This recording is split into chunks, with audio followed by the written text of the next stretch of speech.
The ANC Youth League's National Task Team has revealed its preferred candidate to lead the governing party after the December elective conference in Nasrec on the south of Johannesburg. The structure overseeing Youth League affairs is going with Dr. Zweli Mkhize as president, Paul Mahsatile as his deputy. The task team is convinced the former health minister will do a better job than incumbent Cyril Ramaphosa in killing ANC's image. Joining us now to elaborate on their choice is Sizophila Mkhize, who speaks on behalf of the ANC Youth League task team. Sizo, good evening, good to have you, and thank you very much for your time. First and foremost, I mean, there is, of course, the sense in some quarters that the ANC Youth League's task team was a structure that was appointed by President Cyril Ramaphosa, and therefore you were doing the bidding for him. So, to some extent or some degree, others are looking at this as you snubbing the very same leader that put you together. Is there any truth to that, or I suppose does this assert the independence of this ANC Youth League task team? Good evening, Thabo, and good evening to the viewers as well. Look, we were not appointed by a single person. We were appointed by the National Executive Committee. They had several meetings deliberating on who they think is going to be okay to form part of the task team. And this is in no way, because there is no contract that we signed with the ANC leadership as the Youth League to say, you give us this and we'll give you that. There is no contract that we ever signed. Our contract is with the young people, and our contract is with the ANC itself, but not individuals amongst the African National Congress. Did you convene meetings with the branches, with the young people, and told them this plan of what you think are leaders who will champion the cause of young people? Look how it has been happening. Lucky enough, we're speaking to someone that has served in the previous NEC of the ANC Youth League, so it's quite a space that I'm very familiar with. And what has been happening previously is that the national structure becomes a highest decision-making body in between conferences. So it's not every time we are going to call branches and have a mandate from branches. I mean, Thabo, we've taken serious decisions as this NYTT, and nobody ever questioned where do we get the mandate from. I mean, we got into the NYTT, we decided to dissolve structures that were led by old people which were there.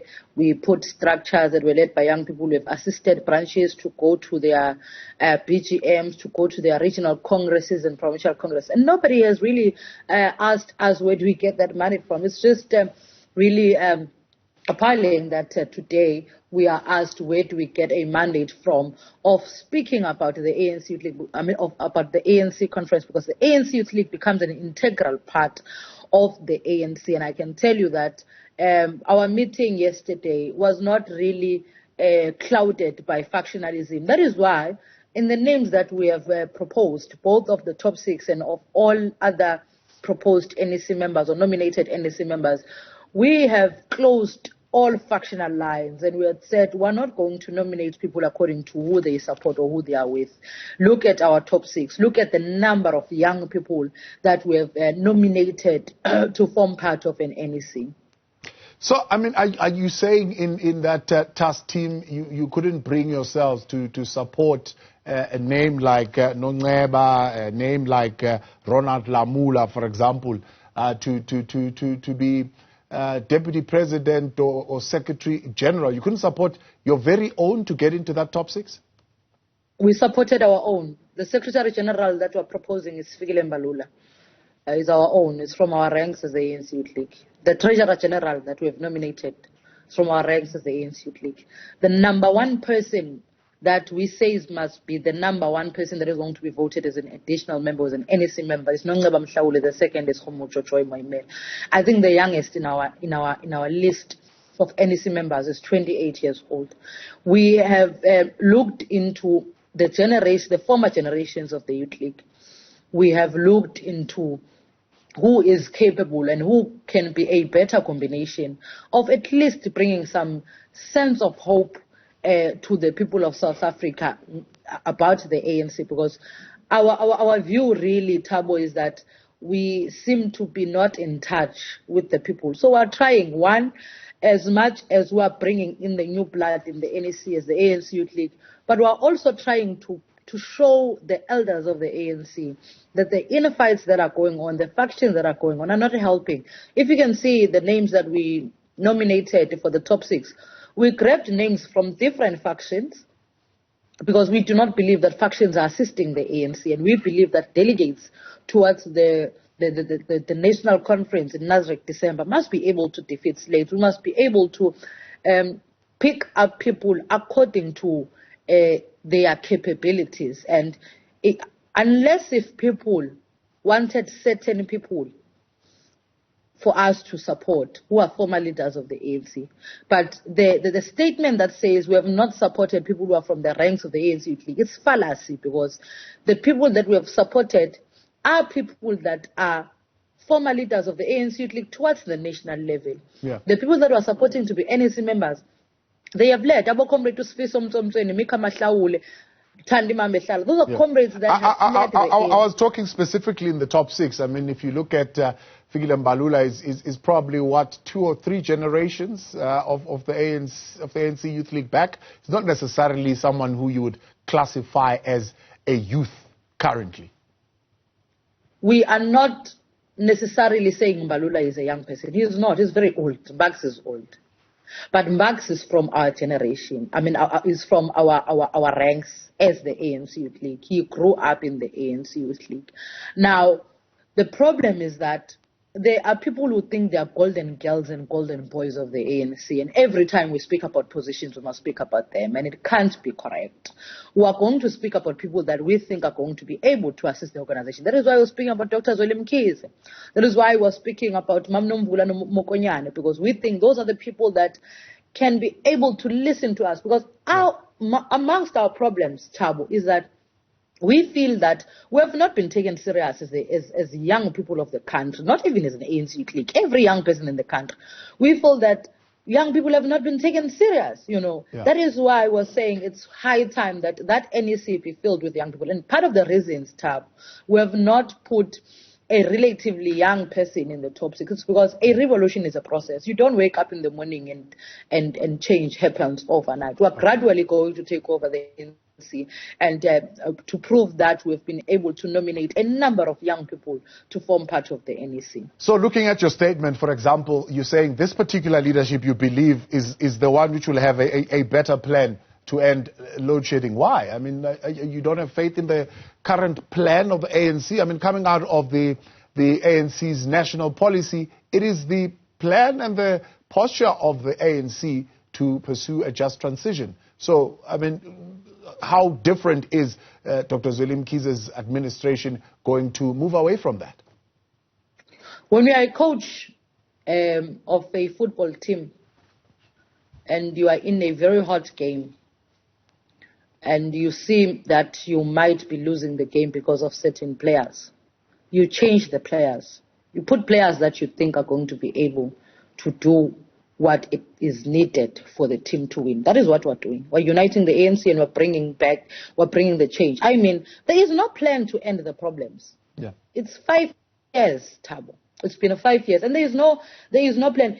Every time, just last week, you had a GBV summit that was supposed to be an accountability platform for leaders of government on GBV. But there was no accountability whatsoever. Leaders were holding there, living there. There was no accountability. There was just arrogance, and people do not need that. People are speaking about issues that affect them every day. Yeah. So let's be a little bit explicit about it. So, for example, your position of the Progressive Youth Alliance, which involves all the others, COSATU, and so on and so forth.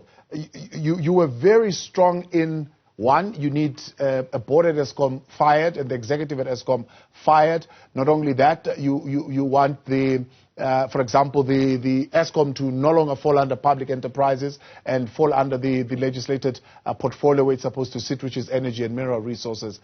Are you saying you were able to convince Dr. Zweli Mkhize to do that? I think we are. I think we've had, I mean, in the policy conference, when we were in one commission with him, he was very clear on the views that he has as it relates to the state-owned entities.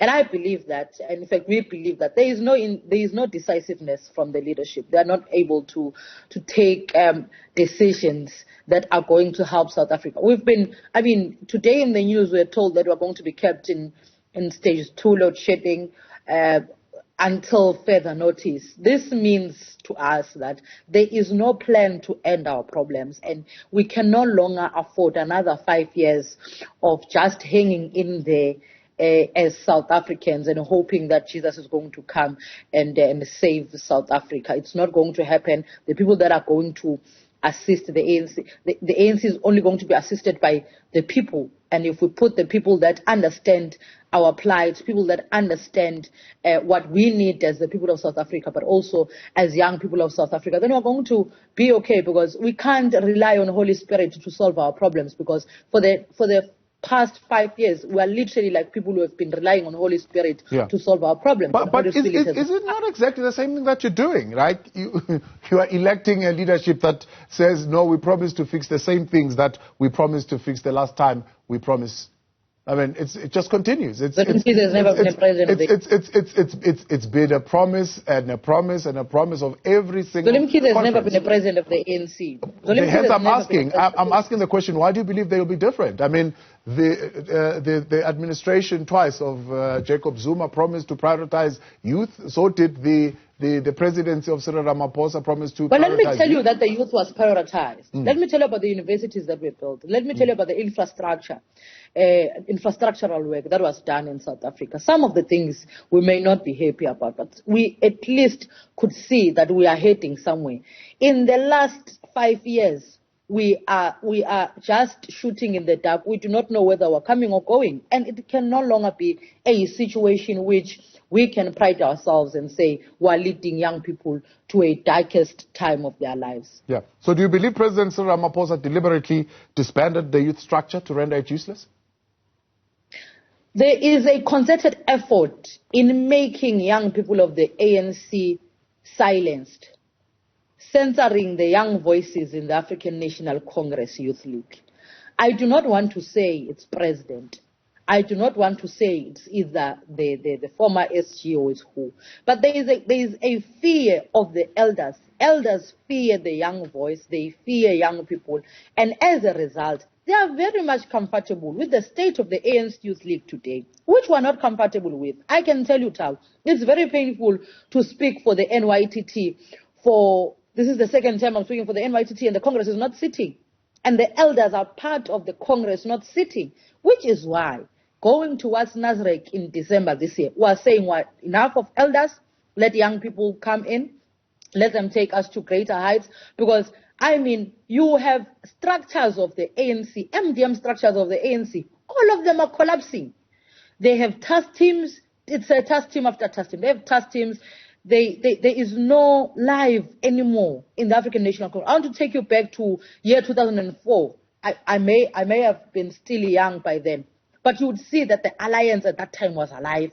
The Tripartite Alliance was alive at that time. You could see that the Progressive Youth Alliance at that time was alive. Now, not only putting blame to the elders of the ANC, but also to say young people, in one way or the other, have also contributed in a state which we find ourselves in today, because we have not been able to really unite on things that are supposed to be uniting us.